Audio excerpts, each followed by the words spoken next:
요한복음 21장 18절부터 25절 말씀 우리 함께 읽겠습니다.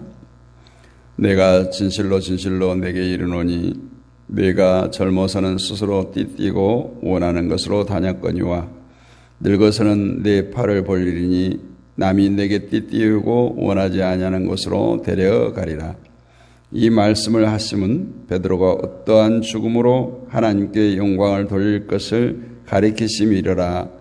이 말씀을 하시고 베드로에게 이르시되 나를 따르라 하시니 베드로가 돌이켜 예수께서 사랑하시는 그 제자가 따르는 것을 보니 그는 만찬석에서 예수님의 품에 의지하여 주님을 파는 자가 누구오니까 묻던 자더라.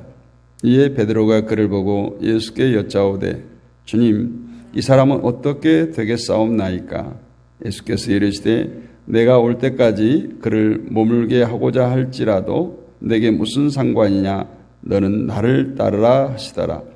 이 말씀이 형제들에게 나가서 그 제자는 죽지 아니하겠다 했으나 예수의 말씀은 그가 죽지 않겠다 하신 것이 아니라 내가 올 때까지 그를 머물게 하고자 할지라도 내게 무슨 상관이냐 하신 것이로라.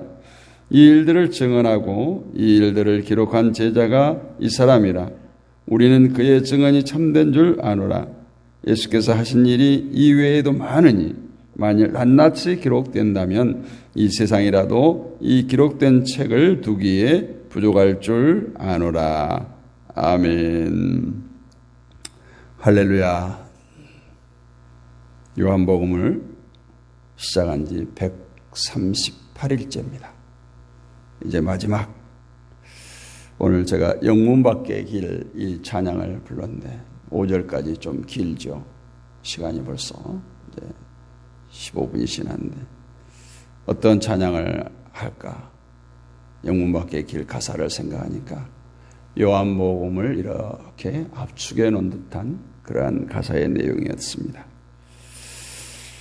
우리는 138일의 기간 동안 요한복음에서 많은 것을 묵상하고 또 생각하고 깨달았습니다. 이 요한이 기록한 복음서에서 내가 배우고 알게 된 것은 무엇인가? 아니면 전혀 기억이 없는가? 여러분, 오늘 요한복음은 어린 양으로 보내신 예수 그리스도에 대한 내용들이었습니다. 또 마지막에 베드로에게 어린 양을 치라, 어린 양을 먹이라 이렇게 부탁하는 모습을 봅니다. 하나님이 보내신 자를 믿는 것이 바로 하나님의 일이다. 우리가 하나님의 일을 하는데 교회에서 열심히 땀 흘려 육체적 노동을 하나님의 일을 하지 않고 요한은 하나님께서 보내신 예수를 믿는 것이 하나님의 일이라고 말합니다. 적어도 교회에서 봉사하고 헌금하고 열심히 충성되게 일하는 것을 하나님의 일이라 성경은 가르치지 않고 보내신 자를 믿는 것이 하나님의 일이다라고 말씀합니다. 또 요한복음 3장 16절처럼 하나님이 세상을 이처럼 사랑하사 독생자를 주셨으니 이는 저를 믿는 자마다 멸망하지 않고 구원을 얻게 하려 함이니라. 영생은 이렇게 유일하신 참 하나님과 그의 보내신 예수 그리스도를 아는 것, 믿는 것이라 이렇게 말씀합니다. 그러면서 영생은 단지 우리가 죽고 부활하고 영원히 사는 것을 말하는 것이 아니라 지금 우리는 영생의 삶을 살고 있다. 이렇게 말씀을 드렸습니다. 또 베드로가 예수님을 부인하는 사건을 기억합니까? 우리는 이 사건을 통해서 또 부활하신 주님을 만난 베드로가 다시 옛날 업으로 돌아가서 처음에 주님을 만났을 때 밤새 고기를 못 잡았던 그 장면이 오버랩되면서 주님이 말씀에 의지해서 또 배 오른편에 그물을 던졌더니 정말 기적과 같이 153마리의 153마리의 물고기가 잡혔습니다. 이러한 사건을 통해서 신앙은, 믿음은 우리의 의지로 되어지는 것이 아님을 우리는 깨달았습니다. 그래서 우리가 신앙생활에서만큼은 교만하지 말아야 된다. 특히 타인의 믿음을 두고 왈가왈부하지 말아야 된다는 거예요. 나는 이러는데 너는 왜 못하느냐? 나는 오른쪽으로 가는데 왜 왼쪽으로 가느냐? 하지 말라는 거예요. 이러한 말씀들이 우리가 늘 말씀을 묵상할 때마다 생각나기를 바랍니다. 특히 무엇이 옳고 그른가를 말씀을 통해서 바르게 분별할 수 있는 성숙한 성도들이 되시기를 원합니다. 대부분 사람들이 이 교회에서 다툼을 보면 본질이 아닌 비본질을 가지고 다투는 것이 많이 봅니다. 그것은 우리가 성경 말씀이 무엇을 하고 있는가, 예수님께서 우리에게 요구하는 바가 뭔가를 깨닫지 못하기 때문에 그러는 것 같습니다. 오늘 베드로도 마찬가지로 예수님께서 하시고자 하는 말씀을 가지고 말하는 것이 아니라 전혀 다른 내용을 가지고 예수님께 질문하는 모습을 볼 수가 있습니다. 오늘 18절 19절을 다시 한번 보면 내가 진실로 진실로 내게 이르노니 네가 젊어서는 스스로 띠띠고 원하는 것으로 다녔거니와 늙어서는 내 팔을 벌리니 남이 내게 띠띠우고 원하지 아니한 것으로 데려가리라. 이 말씀을 하심은 베드로가 어떠한 죽음으로 하나님께 영광을 돌릴 것을 가리키심이라. 이 말씀을 하시고 베드로에게 이르시되 나를 따르라. 너는 나를 따르라. 이것이 정말 제자다운 모습이죠. 이전에는 너희가 정말 너의 열심으로 젊은 혈기로 할 수 있다고 하는 그 자신감으로 살았지만 이제 여기서 보면은 이제 늙어서, 이거는 물론 나이가 많아서 늙었다라는 표현도 있습니다. 그러나 저는 이 모습을 좀 더 성숙해서, 믿음이 성숙해져서, 믿음이 자라나서 이렇게 표현하는 것도 괜찮다. 그래서 이제는 진정한 제자의 모습이죠. 내가 원하는 삶을 살지 않고 내가 원하는 것을 향해서 가는 것이 아니라 주님께서 원하는 삶, 주님이 원하는 길을 걷는 것, 그것이 바로 참된 제자의 삶이고 그것이 바로 거듭난 사람의 모습이죠. 우리는 흔히 중생을 이야기하고 거듭남을 얘기합니다. 그럼에도 불구하고 여전히 예전의 삶을 벗어버리지 못한다면 그것은 절대 거듭남과 거리가 멉니다. 부활하신 예수님께서 고기 잡는 베드로에게 나타나서 그물을 오른편에 던지라고 말씀하신 이유를 저는 전 시간에 말씀을 드렸습니다. 이제는 베드로로 하여금 이 육신의 문제마저도 너의 경험과 이것들을 의지하지 말라는 거예요. 이 육신의 문제조차도, 먹고 사는 것조차도 이제 예수님을 의지하고 예수님의 말씀을 따르라는 거예요. 그래서 예수님의 말씀과 그 말씀에 순종하는 결과를 체험케 하신 겁니다. 생각해 보세요. 예전에 내가 고기를 잡았던 어부였고 전문가니까 다시 그 삶으로 돌아가면 얼마든지 내 힘으로 살 수 있다고 생각했을 겁니다. 그런데 밤새 그물을 던졌지만 한 마리의 고기도 잡지 못했다. 이거는 엄청난 표현이에요. 우리가 고기를, 낚시를 이렇게 하면은 못 잡을 수도 있지만 그물을 던져서 한 마리도 잡지 못했다. 이거는 기적인 거예요. 그런데 예수님의 말씀대로 했을 때 그물이 찢어질 정도의 많은 고기를 잡게 됩니다. 이것은 베드로, 너 이제는 너의 재주로, 너의 능력으로 살지 말고 이제 내가 주신 말씀으로 살아라는 거예요. 사실 예수님의 제자들을 보면 그렇게 뛰어난 믿음의 소유자들이 아니었던 것으로 이렇게 보여집니다. 우리가 3년씩이나 예수님을 따라다니면서 보고 듣고 배운 사람들이고 또 기적을 직접 목격한 제자들인데 정말 그런 사람들이라고는 믿을 수 없을 정도로 엉터리인 거죠. 예수님이 십자가에 못 박히실 때는 한 사람의 제자도 그곳에 남아있지 않았습니다. 그런데도 불구하고 부활하신 예수님은 그 제자들을 버리고 새로운 제자들을 선택한 것이 아니라 떠나버린 제자들을 찾아오셨다. 이것은 그들 외에 달리 제자될 만한 사람이 없었기 때문이 아니에요.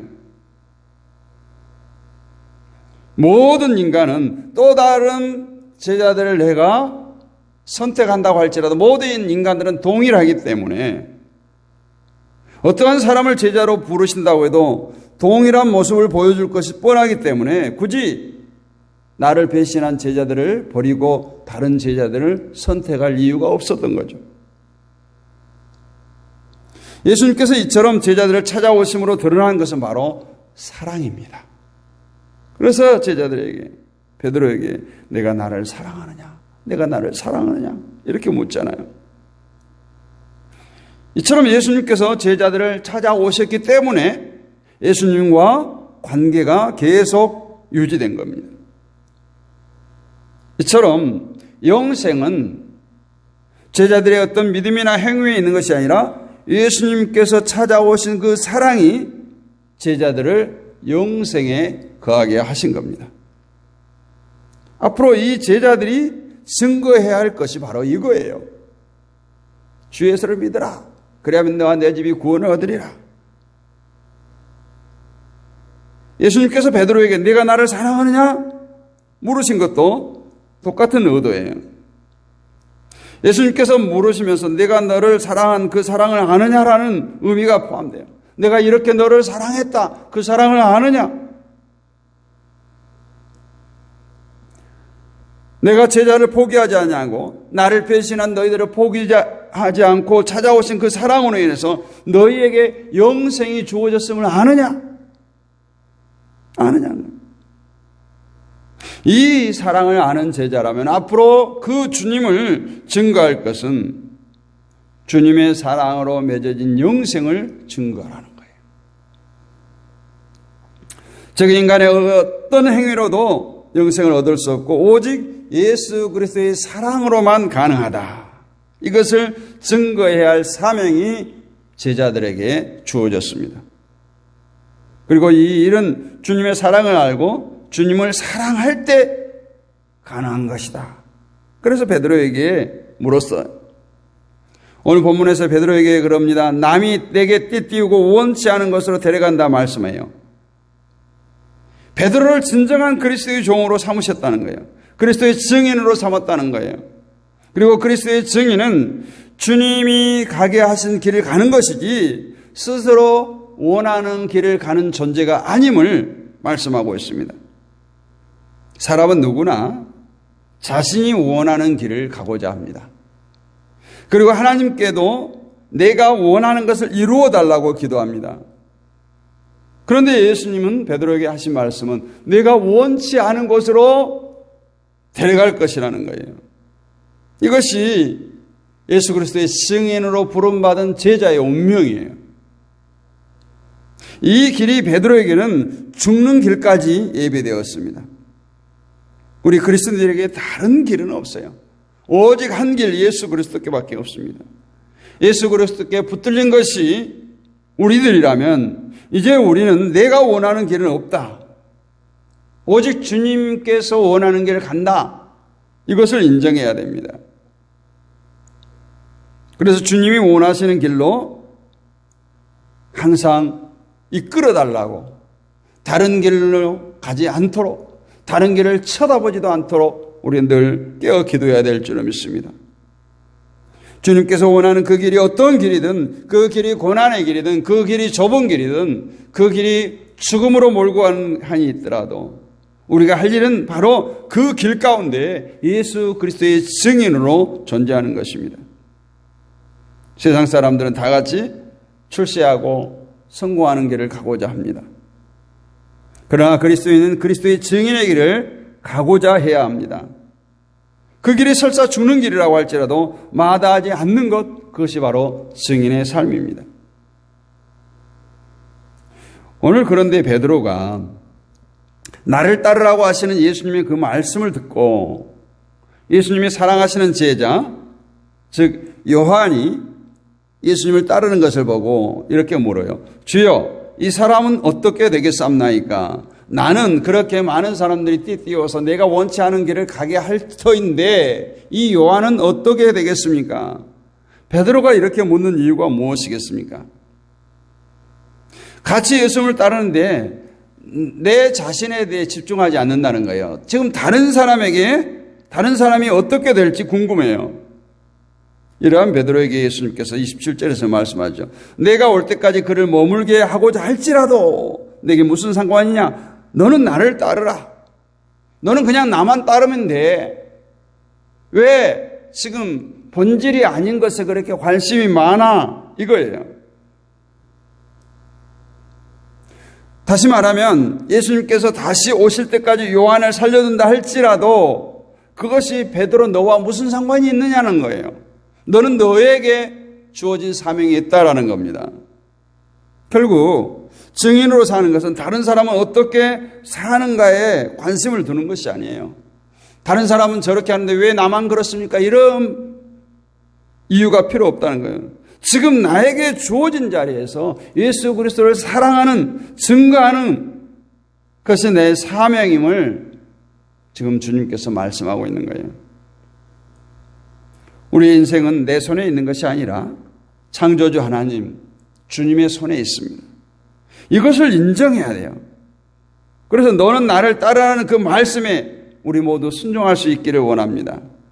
남의 인생, 남의 미래에 대해서 궁금해할 필요가 없어요. 그저 하나님께서 인도하시는 그 인생길에서 주님의 증인으로 살기를 힘쓰기를 원합니다. 세상을 향한 우리의 탐욕을 버리고 우리를 세우신 하나님의 뜻과 소망이 무엇인가에 관심을 쏟으시기를 바랍니다. 무엇 때문에 보잘것없는 나를 택하여 불러주시고 예수 그리스도를 믿게 하시고 사랑하셨는지 구원하셨는지 깊이 묵상해 보기를 원합니다. 사랑을 받을 수 없는 우리가 사랑을 받았습니다. 용서받을 수 없는 우리가 용서를 받고 구원받았습니다. 이것은 하늘의 귀한 사랑을 팽개치지 말고 이제 다른 택한 백성을 위해서 나에게 주어진 그 예수 그리스도의 사랑을 증거하는 자로 살아가라는 하나님의 은혜요 축복입니다. 이것을 외면한다면 우리가 예수 그리스도의 제자로 증인으로 살기를 포기하는 것과 같습니다. 주님께서는 오늘 또 저와 여러분에게 묻습니다. 내가 나를 사랑하느냐? 내가 나를 사랑하느냐? 너는 나를 따르라. 너는 나를 따르라. 여러분, 저와 여러분 한 사람 한 사람에게 주어진 사명이 무엇인가를 생각하시고 정말 그 주어진 사명이 그것이 크고 작은 사명과 상관없어요. 하나님의 뜻이 있다면 그 사명의 길을 열심히 달려갈 수 있는 저와 여러분이 되시기를 주님의 이름으로 축복합니다. 거룩하신 아버지 하나님 은혜를 감사합니다. 오늘 또 요한복음을 마치면서 우리의 사명을 다시금 발견케 하시고 생각케 하시니 감사합니다. 날마다 우리가 하나님의 뜻 가운데 살기를 원합니다. 정말 하나님의 뜻이 무엇인지 하나님께서 내게 맡겨주신 은혜가 무엇인지를 깨닫게 하여 주옵소서. 오늘 베드로를 통해서 우리 자신을 돌아보게 하심을 감사합니다. 아버지 하나님, 때로는 우리가 상황과 형편에 따라서 적당히 세상과 타협하며 살 때도 많습니다. 주님 용서해 주시고 정말 죽어서 부활하는 심판때에 부활하는 영생의 삶이 아니라 지금부터 구원받은 백성으로서 영생의 삶을, 천국의 삶을 마음껏 누리게 하여 주시되 우리의 삶의 현장에서 예수 그리스도가 증거되어지게 하시고 예수 향기가 드러나게 하여 주시옵소서. 오늘 또 깨어 기도하는 주의 백성들이 있습니다. 저들을 기억하여 주시옵소서.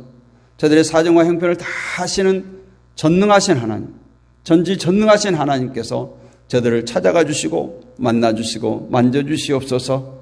주님 위로하여 주옵소서. 세상에서 받을 수 없는, 세상에서 얻을 수 없는 참 평강을 주시옵소서.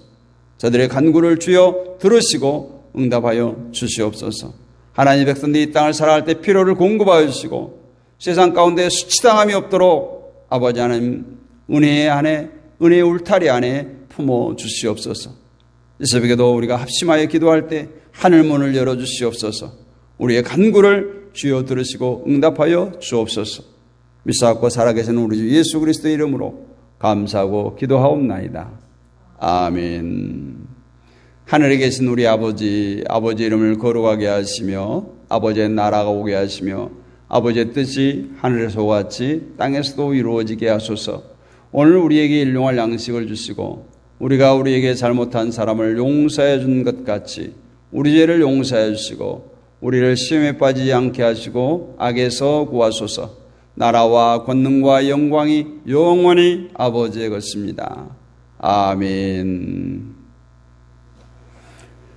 할렐루야. 오늘 또 승리하셨습니다. 함께해 주신 모든 분들 사랑하고 축복합니다. 오늘 또 우리가 합심하여 기도하겠습니다. 이 나라와 이 민족을 위해서 기도합니다. 저 북녘 땅을 위해서 기도합니다. 한국교회를 위해서 기도하겠습니다. 또한 선교사님들을 위해서 기도하시고 세계 평화를 위해서 기도합니다. 전쟁 중인 나라, 내전 중인 나라, 치안 질서가 붕괴된 많은 나라들이 있습니다. 저들 나라들을 위해서 기도하시고 선교사들의 안전을 위해서, 건강을 위해서, 사역을 위해서 기도하시고 우리 믿음의 동역자들을 위해서 기도합니다. 연약한 지체들, 또 온라인 사역자들을 위해서 기도하겠습니다. 다음 세대, 우리 자녀들, 친척들, 친구들, 이웃들, 그들의 영혼을 품고 기도합니다. 우리의 가정과 교회와 직장과 사업장을 위해서 기도합니다. 특별히 오늘은 화요일입니다. 선교사님들을 위해서 집중적으로 기도하겠습니다. 주여 크게 한번 외치고 기도합니다. 주여 아버지